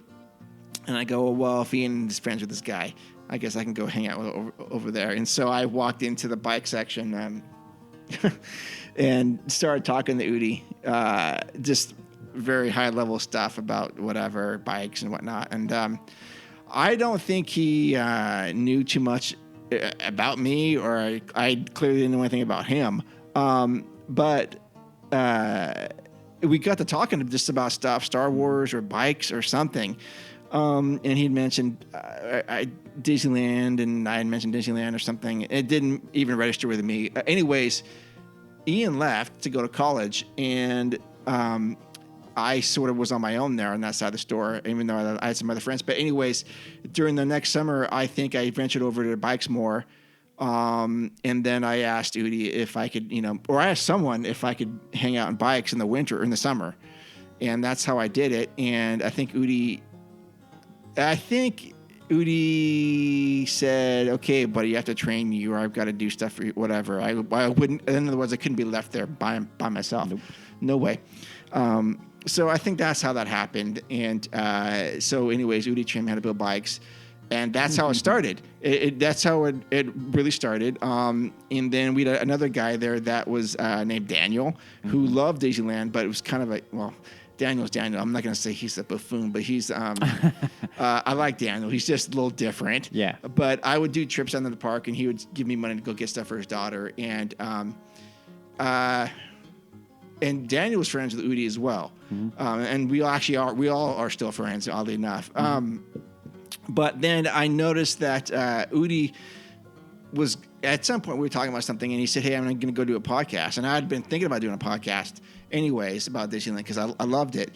And I go, "Well, you doing a podcast?" He goes, "Yeah." I go, "What's your podcast?" And he goes, "I'm doing it with movies." I go, "Really?" He goes, "Yeah." And so him and Leon were doing it. So I talked to him like the next week and asked how the podcast went. He said, "Fine." And I asked, "Hey, can I sit in one time on that podcast? Because I have some ideas." And they said, "Sure." So I didn't even talk. I sat in the background and took notes and pulled wires and asked questions and that kind of stuff. And that's what I did. And then eventually I got enough courage to ask Udi, "Hey, you know what? Do you want to do I got a question for you. Do you feel like doing another podcast?" "I don't know, maybe. What's it about?" I go, "I'm thinking about Disneyland." "Okay." And that was that. Mm-hmm. And then I think you and I went to Prime Walk or Chando's or both and talked about ideas about an outline. Prime Walk. Yeah. And that's how that started. It took me a few months literally to get enough courage to record it. And we did. And then I edited it, and it was bad. It was horrible. Episode 1. The version that's online now, it took me 4 or 5 times to get to that point. And that's how that started. That is how this all started. Yep. Yeah? Yeah. Want to add to that? Yeah. A few things. Yeah. When Mark came over, I had a tendency, and it remains to be part of me. I'm not the most amicable, if you want to put it that way. I don't go out of my way to greet new people. You're not approachable. Maybe it comes out that way. But yeah, I don't go out of my way to let people know who I am, what I'm about. I've never have been. I'm not a very look at me kind of guy. In the right realm, I can be that way, but I'm usually not. So when I don't talk to people, some people don't like that, and they think I'm trying to be rude or not. No, it isn't that. I just, to put it bluntly, I don't know you. I'm not going to put my energy into you. Mm-hmm.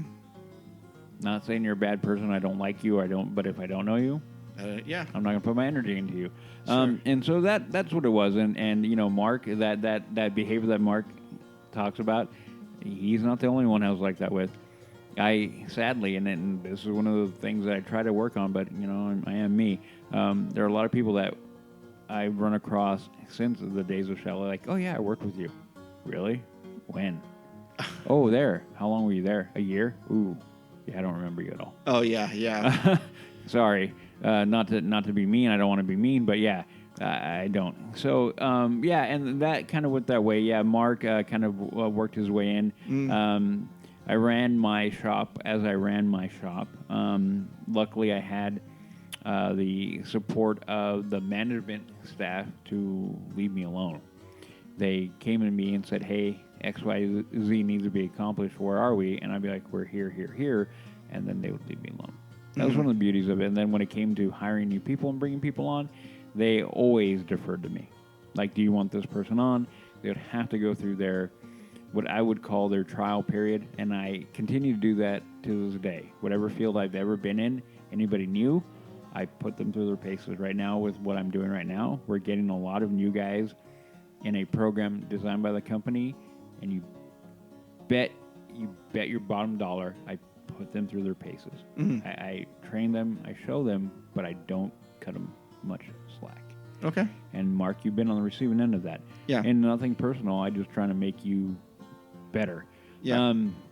So yeah, with that, and then Mark came in, and then Mark, I got a good vibe from Mark overall, and like not a bad guy, and he had potential. So I'm like, okay, let's see what he can do. And yeah, I ran him through the grinder like I did at least a couple dozen people, and many people didn't make it out of the grinder. Well, Right. they made it out of the grinder, but in peace, and like, you're done, you're out.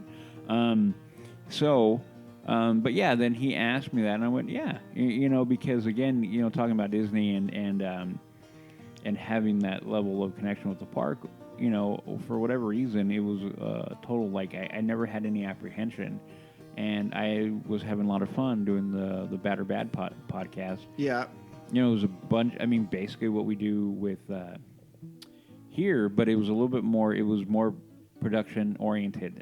Leon, my good friend, and another guy we're still friends with. That guy is one of my go-to guys if I need something. He's on my list of I can call, and we did that with him. And Mark did. Yeah, he's like, hey, can I come hang out? I'm like, for sure. And at that point, I didn't know what it was going to be like. No. And I say that once we kind of got the idea moving. We had many a talk about, trying to figure out what he envisioned for the show. And then what I, being that I'd been podcasting for like a year and a half by that point. Yeah, he's an expert. Not an expert, but I had just more experience and what we had gone through with Bad or Bad. Mm-hmm. And kind of trying to, maybe curtail some of the learning curve. And then we had that. And then I said it before, instantly knowing the topic, I knew of this crazy girl who had a deep love of the park more than anybody that I had known prior.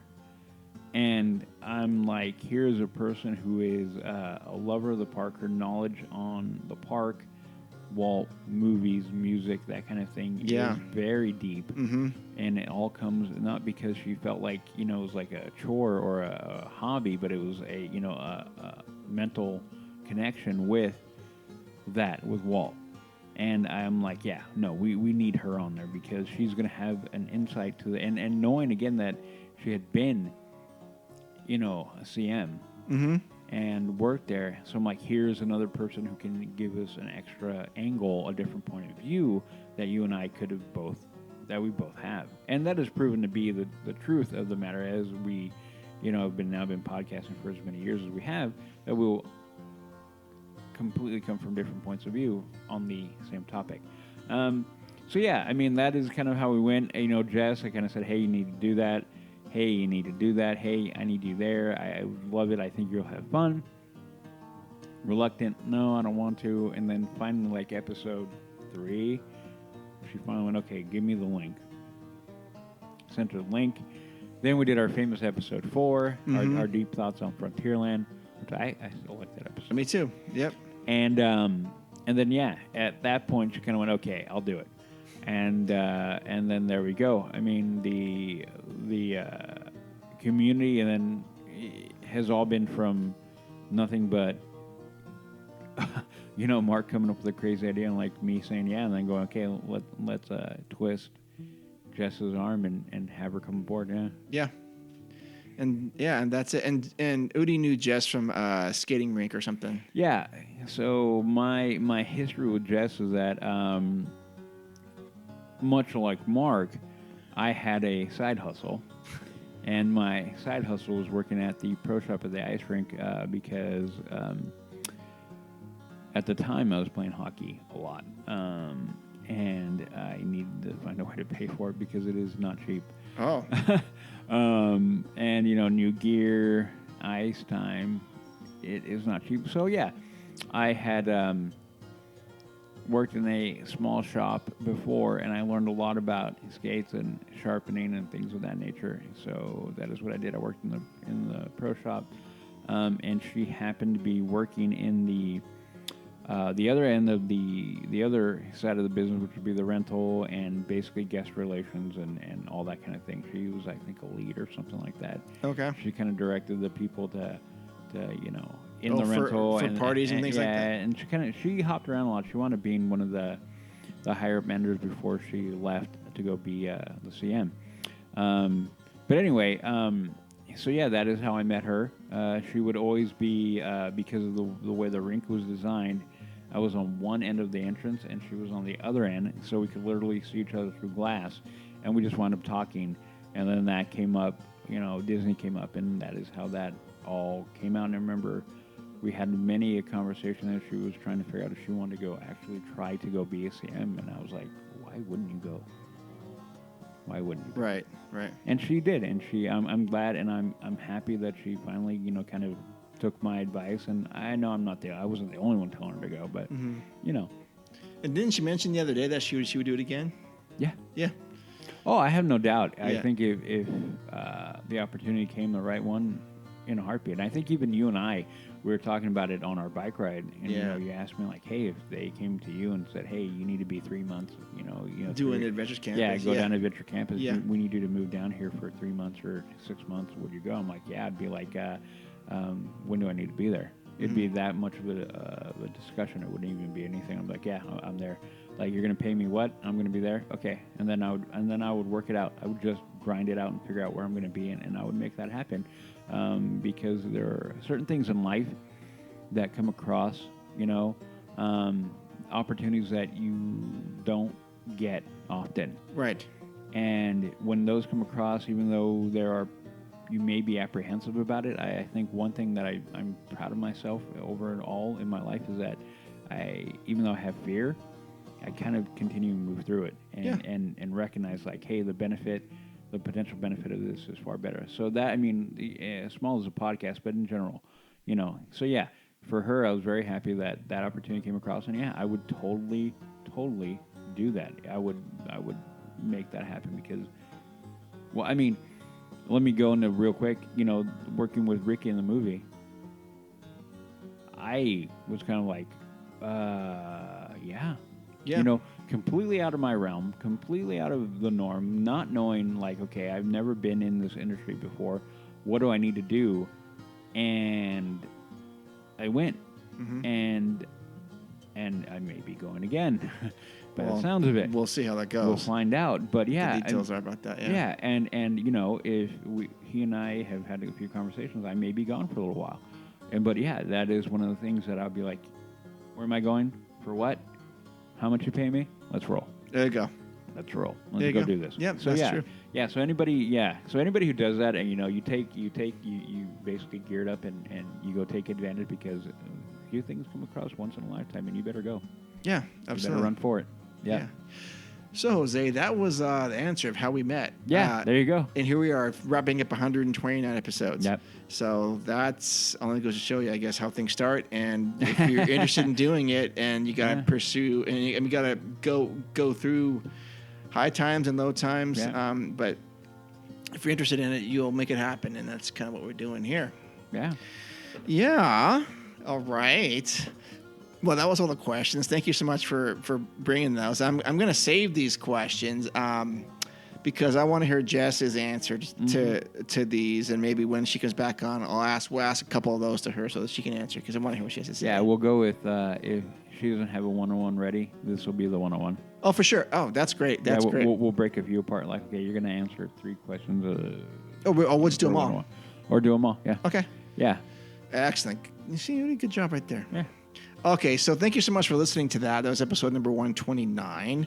And again, thank you for everyone who submitted stuff. And thanks you for everyone on the pre-show talking to you. It was nice talking to you guys tonight. Yeah.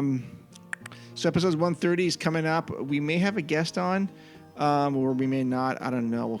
Fingers crossed. We'll see how it goes.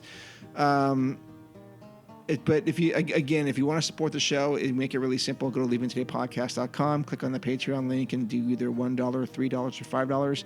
And for that, you get to be on the show and you get some cool swag.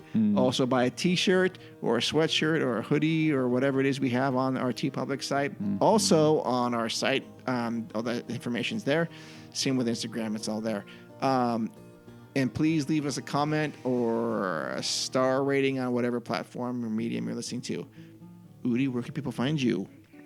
You can find me on all of my socials, Twitter, Instagram, and Snapchat, all HAXGOALIE, Hacks Goalie. And you can find me on my other podcast, The Mando Show, which by the time this episode comes out, we will probably be talking about the Falcon and Winter Soldier, because we are now doing Marvel editions because we have no. That starts this week. Starts this week on the 19th or something. Yep. Awesome. Yep.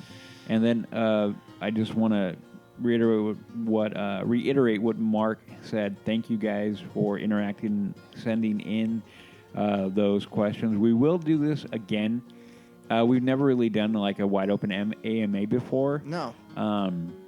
And so we're going to do this again. The other thing that, if you guys haven't noticed on our Instagram, we're starting to kind of pop up live right when we're prepping, kind of doing a pre-recorded or pre-game to our recording of our episodes. We're going to continue to do that. Mark and I have been doing it, and once Jess comes on, we'll make sure we all get moving. We've done it sporadically, but I think we're going to continue to do that. The only thing we're going to try to do is give you a little bit more warning. That way you guys can be ready and hop on to the stream and be able to chat and talk with us before we get the other things going with the LTP Lounge and everything else going. Yeah. So a lot of, like I said before, a lot of pans on the fire. We're going to keep on moving through them and kind of figure out what works and what we're happy with. But everything is, again, because of you who listen and spend your precious time listening to us and interacting with us, and we are deeply appreciative. The LTP family continues to grow and continue to move forward because of you, the family members. So thank you from the bottom of my heart. Again, as always, you guys mean the world, and every time we do anything interactive with you guys, we love it, and we want to do more of it. So thank you again. Well said, Udi. Thank you. Oh, how can I follow that up? Well, you can follow us on Instagram at leavingtodaypodcast.com. Or send us an email at info@leavingtodaypodcast.com. We love those things. All right. Thank you so much for listening to us. Thank you for spending time in your commute or traveling or evening or whatever. It means everything to us. We love you. Adventure is out there. Parks opening soon. We will see you there in the parks. See you. Ladies and gentlemen, boys and girls, Disneyland is now in its normal operating day. We hope you enjoy your visit to the Magic Kingdom and that the memories you've made will bring you back again soon.